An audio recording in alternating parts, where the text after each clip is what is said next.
Уудан Монгол эх оронд минь хавар ирж, ухаанд хүмүүн нас нэмж байна.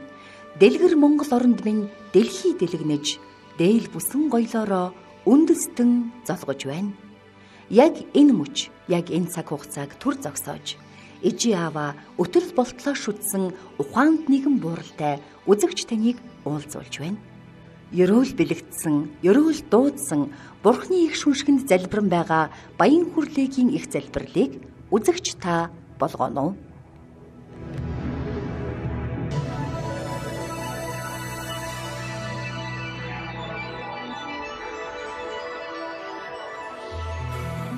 Хүн бүгдийн түүх бол их ариун баялаг байдаг. Одоо миний түүх бол бас нэгэн дэгэн догонтой их хүнд байдалд залуу насаа өнгөрөөсөн хүний тоонд аав маань одоо зурхаач байсан. Тэр үед одоо тэр 30 эд оны айхтар хэлмэгдэлд одоо бас нэгэн 2-3 дахиж одоо баригдаад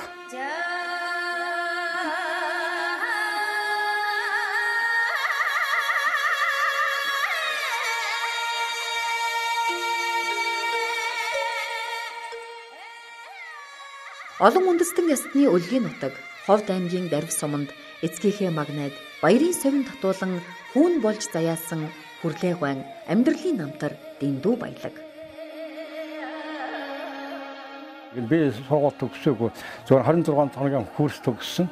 Энэ би зөвхөн дээдсийнхаа энэ ухаанаар сайхан аавынхаа ухаанаа хэлж өгснээр яваад л одоо алдсангүй. Залуу байхдаа жаргаж жил өгшин болсон хойноос жаргаж жил байна. Энэ яг их олон зуун жилийн уламжилт ухаанаар явсан. Зөв болоод энийг бас өөртөө хар амаараа хадгалаад байдгүй. Энэ бүгдийг хүнд хөдөөний хонд ялангуяа малтад одоо өөрөөсөө өгшин ба залуу улсууд хэлж ярьдаг.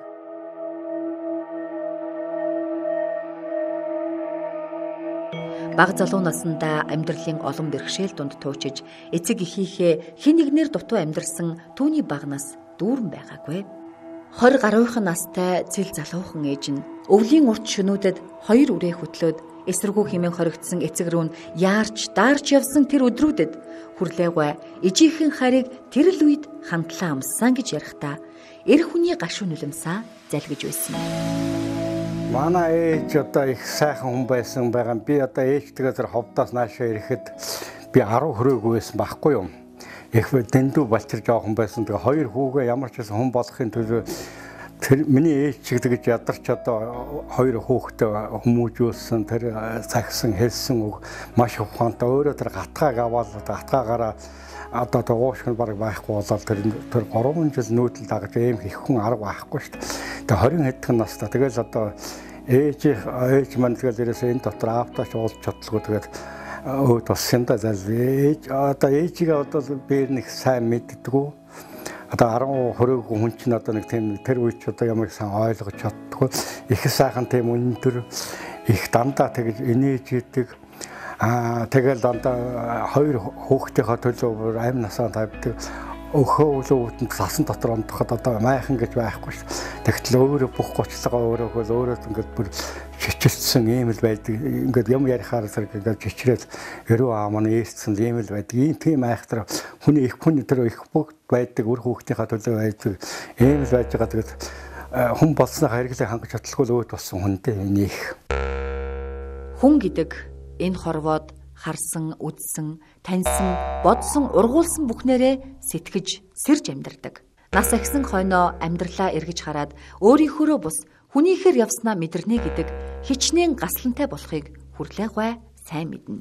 Тэр өдийн наснда жигүүр дэвээд хижээл насны хүн атлаа үргэлжийн залуу хүн шиг сэтгээд амьдралыг цоо шинээр эхлүүлнэ гэж дайраагүй. Зүгээр л хүн байх, хүний орчлонд амьд явах, амьдрах гүн шалтгааны тухай учирлан өгүүлж яваа. Хүн ярьдаг энэ багтаа та аав чинь тийм эсэргүүн байсан. Их зовлон үзснээс ухаарч гэж. Үгүй хүн зовлон үзэх ухаарч болно. Тэгтээ тэр буруу ойлголт. Ягаад хүн нэг л хүн юм чинь өөртөө эзэн байх хэрэгтэй гэж манай аав ярьдаг юм да. Тэр бас их сонин. Тэрний цаана маш олон юм давхарлагдсан байна л да. Хүн өөрийнхөө ухаанаараа задлаад тэр ягаад өөртөө эзэн бай гэдэг үгээ дахиж задлах нь биш тийм ээ.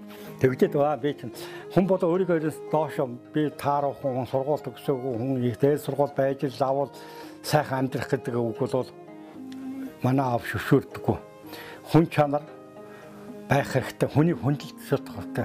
Сам муу гэж хүнийг ялгаж ирээсээ болохгүй. Одоо 12 настай байхдаа би анх одоо тэнд ажилчин болж тоосгоны үйлдэлд одоо тоосго зогтдог ажилчин болоод тэгээ эцэг маань их айхтар хүн байсан учраас тэгээ эцэг маань одоо хорихоос гарцсан байсан. Тэгээд тэр найз нөхдүүд нь одоо их гэр орон мал хуу барьж өгч одоо айлшиг айл болгоол тэгээ тэргээр явсараад өдрийн хүртэл одоо амьдрал бол ярих юм бол одоо хэдэн 10 өдөр цагаар ярих юм маш төвхтэй хүн л хүн муухан хүн байвал оруулж ирээд хэдэн үг яриад аяг цаавуулгаад одоо энэ одоо манай энэ байрны хэдэн арх марх уудаг баян намсрал нэр хөрlee нэр байхгүй. Тэгээ яг хөөхөр би айхтар үг хэлнэ. Одоо тэгин та ингэж болохгүй залуу хүн битгий дахиад миний нүдэндээ согтуу харагдаар айдна тэгээ. Тэгээ надад энэ хавийн залуучууд их сайн бас хэрэг болдог юм шиг байгаа юм. Тэр зөвдлөөс ойлгож авсан нь бол хэрэг болоод тэгээд одоо баян намсраагаа гэж ингээл ярьдаг. Энэ ч одоо тэр нэг муу юм биш л дээ. Тэр аав ээжийнхээ гэгээн дурсгалд зориулан бурхан бүтээсэн гавьяатай хүү. Хүн гэдэг амьтан бурханд шүтэн мөргөж, бурханы дүлгөөн харцнаас төлөв төвшин байхын ухааныг олж, амгалан завилгаанаас нь альва юмд буйртай, суйртай байхын утга учирыг олдог гэдэгтэй. Тиймээс л хүрлээгвэ ээжийн аавынхаа гүн залбирлыг хүндэтгэж бурханы бүтээлүүдэд ойрхон амьдарч явна. Өтөл болсон ч өнөөдөр уулзах юм шиг эцэг эхийгээ санаж амьдарсан түүний он жилүүд үргэлж гүн хайранд дараастай явсан бизээ. Энэ хэдэн зууны Монгол оюун ухаан хадгалагдаад над уламжлагдж ирээд энэ 70 хэдэн онд одоо анх надад нутгийн их гайхамшиг ааваас хойш одоо 10 хэдэн жилийн дараа нутгийн улсууд нь одоо 73 оны 8 сарын 27-ны өдөр анх надтай ирж уулзаад одоо ингээд одоо намайг олох гэж тэр улсууд тэр үед тэр 73 онд машин тэрэг гэж байхгүй тэр 80 хүрсэн улсууд яаж зовж намайг хайж мөн ч юм уу биш ч юм уу одоо би боддгийн тэр ямар их ухаантай яасан хүний төлөө сүтдэг ер нь тэгээд маш түүхэн уламжил түүхийг хүн чанарыг айхтар том хадгалж чадсан улсууд байсан юм байна гэж би одоо боддгийн. Тэгээд тэр хатуу цаг үед одоо тэр их зардал гаргаад их хөрөнгө гаргаад одоо тэмэн арга гэж одоо ярьдгийн да тэмэндээ тогчоод юм ачдаг тийм том арга тийм тэмэн аргаар 3 жижигхэн хүний аргаар одоо 4 тийм арга 7 арга одоо шар эсгэнд баасан хүн харахаас баг аймаар шахуу энэ дотор хүний сайхан оюун ухаан байна гэж мэдхийн аргагүй залуу байсан үед тэр 73 онд ч одоо би улаан хооронд улсын байранд байдаг байсан. Тэр нь ч над шиг хэрэггүй, энэ ч хэрэггүй малгадаа энэ өвгөт бол одоо намайг л одоо хүнд байдалд оруулах нь дээ.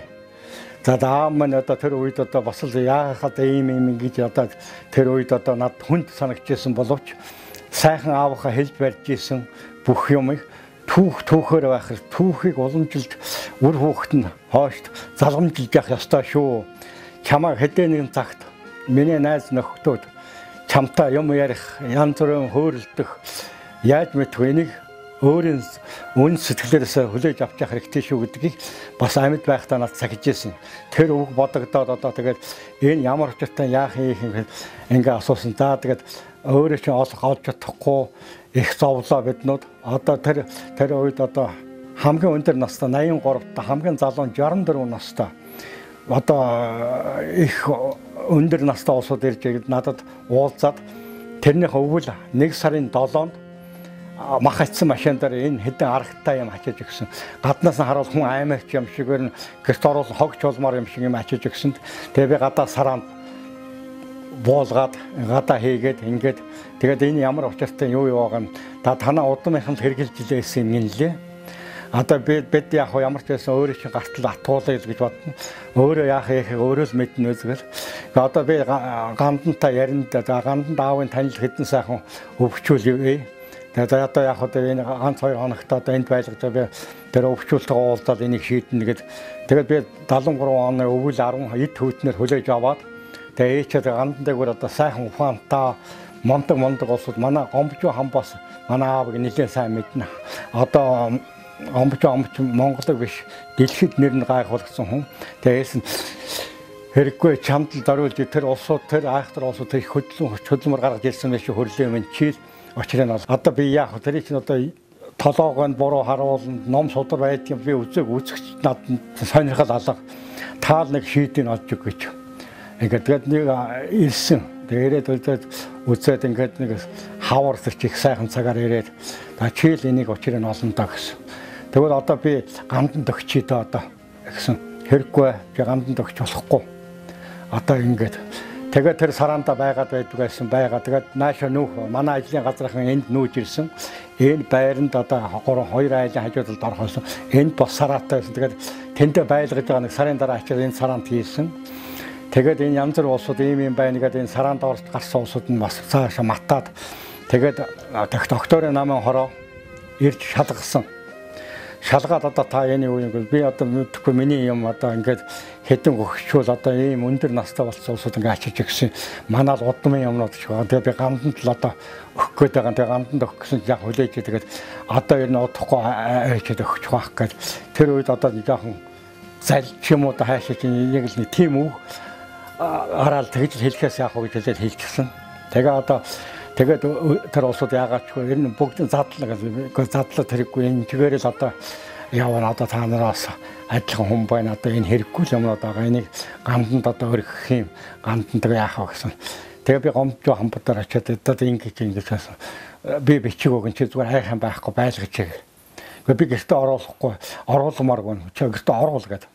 Би оруулахгүй ерөөсөө одоо энд оруул би аюулд очирна. Би ажил төрөлгүй болно. Одоо энэ хэдэн хүүхэд чинь жил дараасаа хэдэн хүүхэд аюулд очирна. Одоо би ингээд гэсэн. Би бичиг өгсөн л дөө. Тэгээд энэ сүүлд нь энд орон байр барий. Хийд барий ерөөсөө. Тэгээд энийг хандгаад хүн амтгүй газар барий гэдэг. Тэгээд нэг хийд бариад тэгээд дотрыг тогтчуулаад энэ хийсэн юм аа өөрөө бүх юм хийгээд хүн амтантай уулзаад энэ дэлгэрийн хүрээ гэдэг чи одоо юу байсан, ичнээ ламтай байсан, ямар юм шүтдэг байсан, яадаг байсан ингээд уухгүй хөдөлмөрийн буйнд одоо дээдсийнхаа дахин одоо юм сэргээсэн одоо цорын ганц хүн гэж хэлэхэд болохоор тэгтээ улсаас нэг мөнгө зарж их яагаагүй өөрийнхөө байгалаас заяа гэсэн сайн эцгийн хэлж өгсөн авиасаар бүх юм хийж бий болгосон.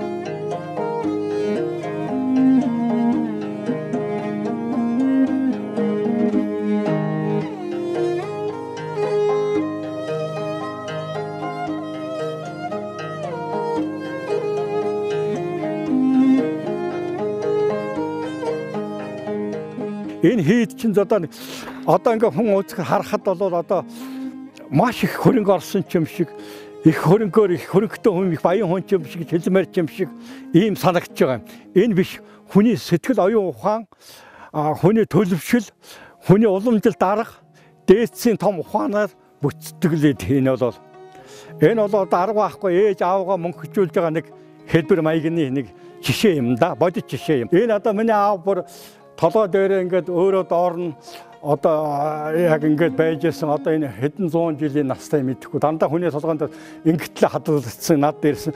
Тэгээ аавхаа одоо шүтээнийг ингээд хийгээд аавхаа өөрийнх нь өмсчээсэн аавгаа одоо өөрийнх нь залуух нь бурхан дүрдэн өөрийнх нь хэрглэжсэн юмнаар нь ингээд бурхан дүрд бий болгосон. Энэ өөрийнх нь өмсчээсэн өөрийнх нь яг хэрглэжсэн энэ юмнууд нь энэ байж байна.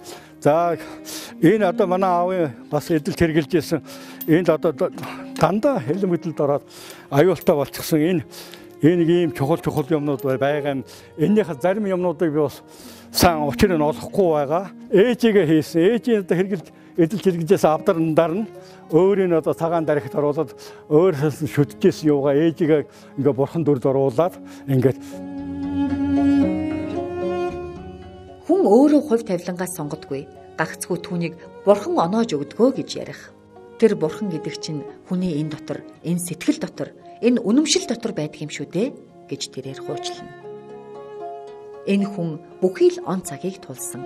Дээр үед энийг зураг одоо энэ 8 метр дээр би хийсэн байгаа.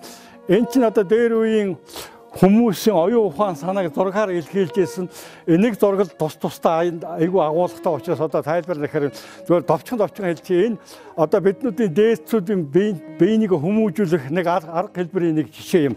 За энэ 8 дугаар богдоос энэ нэг сэр ингээд 8 дугаар богдын хэсгийн үеийг харуулсан юм байгаа энэ хэсэг нь. Тэгээ энэ бурхад энэ дандаа модон дор дурсан зургнуудчуд эднөөч нь. Тэгээ энэ одоо хэдэн зуун жил муутахгүйгээр өхрийн аргалыг шатаагаад одооны бодогтой холиод хийсэн энэ өнгө цус алдахгүй. Энэ ч одоо зарим нь ч одоо социализмд хийгээд хантнаас хийчихсэн байсан ингээ өөрчлөгдөөгүй. Ингээд за энд нэг хэсэг байгаа юм. За энэ одоо миний аавын үед байсан зураг энэ харилсан зургийг дахиад модон дээр одоо ингээ сэргээж би өөрийнхөө юугаар бүтээсэн. За тэр дээдсэн айгүй оюун ухааныг алдагдуулахгүй тулд маш их ухаан зарж хийсэн ийм одоо бурхны зураг байгаа юм. За энийг гом бурхан байна. Энийг 100 гаруй жилийн түүхтэй яг тэр дэлгэрийн хүрээнд байсан баг. Энэ эднүүд бодгаа сэргээгдсэн болохоос яг хуучны хараа ингээд байж байгаа.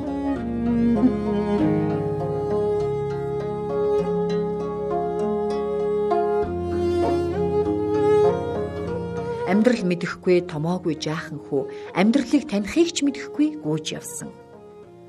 Алдаа оноо чимдэг залуу насндаа ухаарлыг түүх гэж амьдарсан бизээ.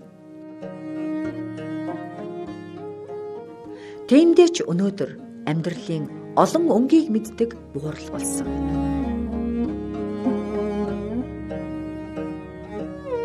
Хүн хөдөлмөр хийхээр зэрэг их учиртай бодолтой өөрийгөө даачилж чаддаг сэтгэж бодож хүн хөдөлмөрлөх хэрэгтэй юм шиг байдгийн. Зүгээр одооны залуучууд би жаахан салхуугаас болж улс оронд нөлөөлдөг. Эх оронд нөлөөлнө, хувь хүнд нөлөөлнө. Ер нь одоо хүн сэтгэгч бодож чаддаг хүний амьдралын ухааныг боддог, гаргадаг тийм л байж амьдрна. Бидний үед чинь тэр 50-аад оны үед тэр мөнгө төгрөгийг чинь яахгүйгээр дандаа ухаанаа зөв тогтоолж одооны хэлээр ярил 15 жилээр төлөвлөлтөө хийж амьдэрдэг. Төлөвлөлт хийхгүйгээр одоо энэ залуучууд амьдраад байна. Миний хүүхдүүд ялгаагүй одоо л нэг юм сурч байна. Төлөвлөлт хийгээгүй учраас амьдралд одоо дотомг амьдрал бий болж үүсээд байна. Тэгээ хүн өөртөө ийдсэн байх ажил гэдэг бол хүнийг хүмүүжүүлж чаддаг. Тэнд байж байхдаа одоо гачгаар туслах, дунд нь туслах ажилд өвөлөнд нь гачгаар тэгээ дагалд нь сэлээсэр тэгээ жолооч тэгээ янз янзын хийсээр байгаа одоо 43 жил ажиллаад тэр сайхан байгуулгын төмөр зам гэдэг миний аав ээжийн оронд аав ээж болсон ийм ариун түүх баялагтай хоо. Хамгийн гол нь хүрлээ гуй энэ амьдралын өнгө бүхнийг таниулж амьдралууд хөдлөөд гарсан аавыгаа бахархан ярих дуртай. Аав маань одоо зурхаач байсан. Тэр үед одоо тэр 30 эд оны айхтар хэлмэгдэлд одоо бас нэлээд 2-3 дахиж одоо баригдаад шарнд байхдаа бичээд захаа бичээд тэгээ энэ захаа цаас харандаг дахиад юу бичих нэ гэвэл энэ хамгийн анхных нь цагаатгаж яасан. Тэгвэл биеийн байдал одоо их хүнд өөрөө их олон шарх авсан байсан хүн. Тэгээд тэр шархнаас одоо тэрнээс тэгээд энэ миний аав ярьдаг над аав чинь яах вэ тэр цаг үеийн асуудал шүү. Энийг тэг хүнтэй холбож ярих юм биш. Зүгээр тэр цаг үеийнхаа байдлаар одоо энэ олон зуун жилээр ингэж уламжлагдж ирсэн байдгийн аав нь ингэжсэн тэгжсэн ингэж төрдөө гомдож ерөөс болохгүй. Төрийнхаа сүлдэн залбирч явах хэрэгтэй. Энэ бол цаг үедээ болоод өнгөрчдөг гэдэг. Энэ бол дахиад энэ бас хэдэн 100 жилийн дараа дахиад давтагчээч болж магадгүй үед.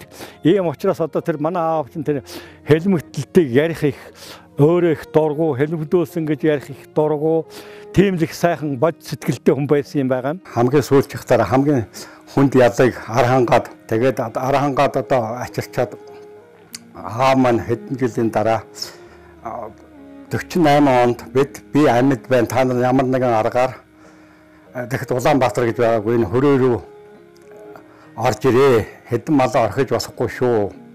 Малтайгаа яваад ямар нэгэн одоо амьд хүн аргалаад ир. Би одоо ямар ч явах аргагүй болсон. Тэгэхдээ би амьд байна. Та нартайгаа уулзаж дахиад амьдрал гэдгийг бий болох бах. Ямар нэг аргаар иргээд тэгээ ээж маань бит хоёрыг би энийг ихчтэй бит хоёрыг аваад нүүдэл дагаад тэгээд нутгаасаа гарахдаа нүүдэл байхгүй говь алтаа арай чороогүй байсан удаа тэгээд нэг туувар дагаад баян хонгор хүртэл явсан юм шиг байна. Баян хонгол хүртэл одоо баг жилийн хугацаанд тэгээ баян хонгорын буу цагаанд өвөлдсөн байгаа юм.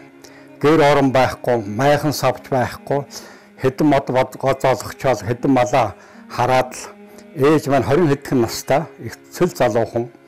Тэгээ залуу хүнийхээ ааг омгоор одоо явсараад ямар ч байсан хоёр хүүгөө хүн болох гэж ингэж сүтгэж яваад тэгээд баян хонгорт тэр одоо бас залуу их застай байсан тэр өвөл. Тэгээ баян хонгорт буу цагаанд өвөлччихэд хойд хаварна нэлээ эрт. Тэгээд тэр нутгийн хүн амьтнаар тэр нэг суманд очих айлыг сумнаас суманд нүүх айлыг дагаад тэгээд өвөр хангаа арай ороогүй юм шиг байгаа юм. Тэгээд тэнд дахиад өвөл болдог. Өвөл болоо тэндээ өвөлжээд тэгээд 3 жил ерөнхийдөө 3 жил гарав явсараад энэ баян цагт хуучин баян цагтын одоо энэ 22-ын давчны энэ хавьд ирсэн. Тэгээд ээж минь ирээд нэг 8-9 хоногдороо замын айхтар хүнд бэрхшээлийг давж бодлоо эцэл залуухан насаараа одоо ертөнцийн мөнгө усыг онсч эгчтэйгээ хоёулаа өнчүн оцоод аавгаа энд олдгоо. Тэгээ одоо гэр орон хэдэн мал тэгээд өөрснийхөө буйнаараа алга болсон тэр маллаа малах чадал байхгүй. Тэгээ одоо эгч маань нэг айл одоо очоод би ерөөсөө хэдэн малаа бас бараадахын зөв юм гэж дагаж яваад одоо энэ баян цагтын хар ямаат энэ рухтавана ингэр энэ бэтэр хээр хоноод тэгээ малаас заримдаа одоо гүйцдэггүй иймэрхүү тэр яах вэ гэхээр эмээл байхгүй дандаа зайдмаар болсод энэ хөл гар одоо цэврөвдчихсэн холгоод тэгээ иймэрхүү хүнд амьдралын бэрхшээлийг тэгээ аавгаа ирээд олдгоо. За сүүлдээ бүр мал хэрэггүй юм байна гэдгийг ойлгоо. тэгэл одоо ерөөсөө одоо энэ найрамдлын зовоод одоо энэ 10 дугаар хороолын ардлын хэдэн өнгөрүүдээр ингээд өсдөг явдаг хүн амт танихгүй. Тэгээ тэр үед хогийн 3 хараг их нэртэй усан дарж гэж ах トゥ 3 айл зүгээр л их олон нохоотой одоо бараг 20-30 нохоотой нэг тийм айл бараатаал амьдрал. Тэгээд аавтаа хүн амтанд яриад одоо миний аав ийм хүн баах гэсэн. Тэгээд аавгаа олохгүй бас нэлээ удсан. Тэгээ аав маань сургасаар айхтар ухаантай байсан хүн учраас аав маань биднийг олж тэгэхэд манай аав хожир болонгийн 20 ангид байсан. Тэгээ тэндээ одоо намайг аваачаад тэгээ амьдралынхаа одоо гарааг тэндээс л ихэлсэн юм да.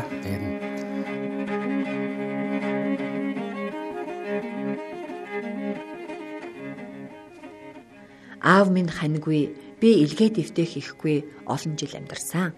Гэлээ гэхдээ эхийнхээ мэмнээс ч гараагүй 3 настай хүүгээ хөтлөөд үлдсэн аав минь намайг хушууд дэвсэж эрхлүүлж хүн болгоогүй юмдаг. Элүүд дутуурхаж энэ тентхийн айлуудын элдв ажилд нухалж зарж байж л хүн болгосон. Гэхдээ аавыгаа амьд нь хайрлаж баярлуулж чадаагүйдээ одоо хэрн өр минь өвдөх юм да гэж ярихад эр нүлэмс нь зангирч байлаа.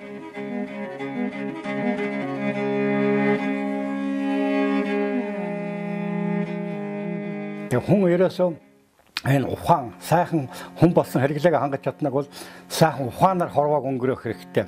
Сайхан ухаанаар амьдрах хэрэгтэй. Одоо энэ мөнгө төгрөг гэдэг энэ 24 онд гараад ирлээ минийхөө. Энэ яг одоо байх цаг үеэ дагаж энэ байхаас өөр арга байхгүй. Тэгэхдээ энэ лүү нэг сүтгэх хэрэг байхгүй. Хүн амьдралын ханиа сонгоно гэдэг хүний хамгийн чухал зүйл гэж хүрлээгөө ярина. Бидний өвгдийн гэр бүлийн хүнээс сонгохдоо удам угсаа, жил нас гээд олон зүйлдер нарийн анхаарч ирсэн сайхан уламжлалаар хүрлээгөө гэргийгээ аавынхаа өвөөгийн зөвлөсний дагуу сонгосон гэдэг. Манай энэ хайна бол биднүүд нэг дорой, нэг нутгийн саахалд байсан. Тэгээ манай аав одоо 60-аад оны үед биеийн муудад ах дүүнэртэй хэлсэн байгаа юм л да. Миний ганц хүү гэтэр суурингийн ямын 5 охинтой. Тэр 5 охин тавуулаа жижигэн. Би танаас нэг л юм өөр юм яриас авахгүй. Миний охиныг тэр 8 суурингийн 8 охтуудын аль нэгэнтэй л суулгаж өгөөрэй гэдэг. Өвөгдийн үнэн үгнээс бултах аргагүй болохоор энэ хүн л миний заяаны ханиа гэсэн чин бодол тээсэн хүрлээгвэ гэргийг 14 настай байхад нь ханиа болгосон гэдэг. Урт холын амьдралын замд гараасаа хизээч тавихгүйгээр энэ насыг барах гэргийг даанч нялхт нь авч суусан даа гэж ярих хүрлээгвэ уламжлал өвөөгийнхөө захиасыг биелүүлсэндээ одоо нүүр бартамсан. Ийм байдлаа. Тэгээд манай одоо 20 хэсэг юм чинь нэгэн төр сургуульд товтуу хайчихсан. Тэгээд одоо улаан хооронд манай албан газар их сайхан харж үзээд 3 өрөөс галддаг байр өгөөд тэгээд тэр байранд очсон. Тэгээд энэ чинь орой болохоор уйлаад тэгээд орой болохоор уйлаа остолд сууж унтанд би унтгаар унтдаг. Тэр янз бүр босон юм ярихгүй. Тэгээд энэ чинь тэгээд одоо нэг 2 жил гэртээ чоочтой. Гэртээ чоожлоод тийм түүхтэй хүний амьдралын нэг их усүр хүний хань. Хороо том болж төрсөн чинь нэг хэрэглээ хүний хань. Энэ хоёр өөр айлд хоёр өөр өртөнд өс цорнсон нэг хүн болж энэ хорвоо өнгөрөөнө гэдэг бол бас их ухаан шаардсан асуудал. Тэгээ тэн дээр хамгийн нэг төр хүн чанар юм их байж хоёр биенээ итгэх, хоёр биенийгээ хүлээж авах энэ одоо ханиа сонгож авна гэдэг асуудал бол бас их чухал. 10 сайхан банд гарч одоо 3 сайхан хүүгээ нэг юм том болсон хойно алдсан.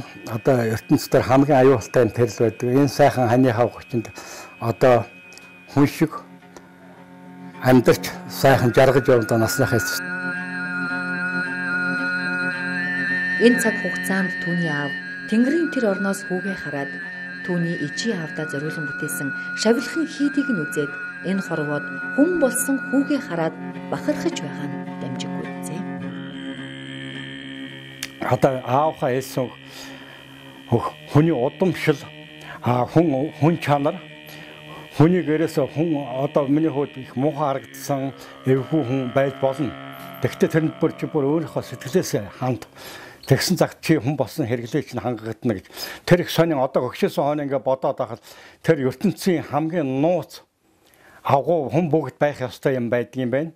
Тэгээ тэрийг хүн миний аавал одоо надад залуу хитрхи их залуу цагт одоо ойлгуулж хүмүүжүүлсэн учраас тэр аавынхаа сайхан хүмүүжүүлэлээр хүн болсон хэрэглээг энэ олон хүүхдийг өсгсөн явдал би аавдаа туйлын хүндэтгэлтэй хайртай байдаг юм а. Тийм ч учраас аавдаа одоо аавхаа тэр үед л хэрглэж байжсэн, эдэлж хэрглэжсэн юмыг дахин би өөрийнхөө үедээр бий болгож тэтгэврт галснаас хойш одоо 20 гаруй жил болж байна. Энэ хугацаанд зүгээр байсангүй аавхаа эдэлж хэрглэжсэн тэр өгөө болсон, байхгүй болсон бүх зүйлийг сэргэн засварлаж өөрийн хүч оюун ухаанаараа одоо бий болгосон явдалд миний аав ээж одоо нэг осондоо миний үр хүүхдүүд мөнгөрч үлдэж байгаа юм аа. Уламжлал гэдэг бол их нарийн зүйл. Энэ бас л хүн бүгд байх ёстой, анхаарч явах ёстой зүйлийн нэг.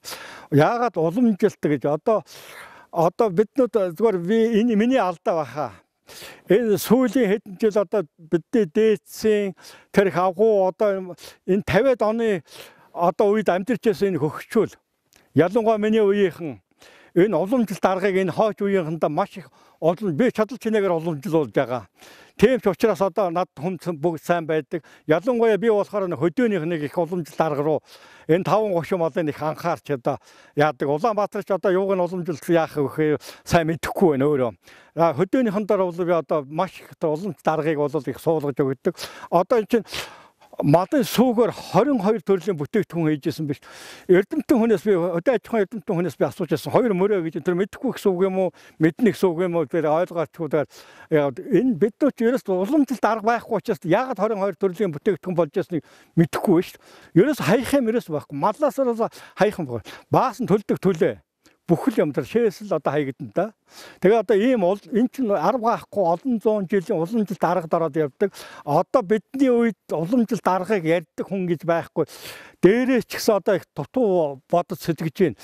Бид дээрээс харах бодох уламжлалт арга бодох юм маш их хамгийн их юм боддог амьдрал хэрэгждэг юм уламжлалт арга байдгийг ахын чинь миний хувьд болохоор зэрэг энэ адилхан бас л төрд үйлчлж явах ёстой зүйлийн нэг гэж боддог. Бидний дээр үеийн уламжлалт арга байдаг шүү дээ. Их эцгийн урдуур гарахтаа нүднийхээ харцыг буруу тусгаад гарчих үедээ гэж имиж одоо нөхдөж хамаагүй бүр толгой дээгүүр нь хамаагүй хөлн дээгүүр гівтэйхэн гарч энэ бас их айгүй том алдаа. энэ уламжлалт аргаан үгүй болгож байгаа нэг том хэлбэр. Тэгээ одоо энэ ах чинь одоо тэтгэврт гарсан хойноо тэр сайхан аав ээжигээ мөнхрүүлж байгаа үр хүүхдээ үлээж байгаа үлдээж байгаа том хамгийн том уламжлалт аргын нэг хэлбэр. Энэ амьдралд хүн гэдэг өөрийгөө олж амьдрах талаар бусдад ярих дуртай. Тэр хүн хинж байг хамаагүй зүгээр л өөрийн зорилгоо зөв олж хийж байгаадаа чин сэтгэлээсээ хандах хэрэгтэй гэх. Ороо бусгай цагийн энэ амьдралд хөлөө олно гэдэг өөрийгөө олж байгаа юм шүү дээ гэж тэрээр хүчрлах. Өөрийгөө олсон хүн баг алддаг юм шүү гэх. Энэ амьдрал ямар богинохон гэж тэрээр халаглана. Тэр залуу хүмүүс болохоор л алдаад байна да гэж өөчлөн бодох даанч дуртай.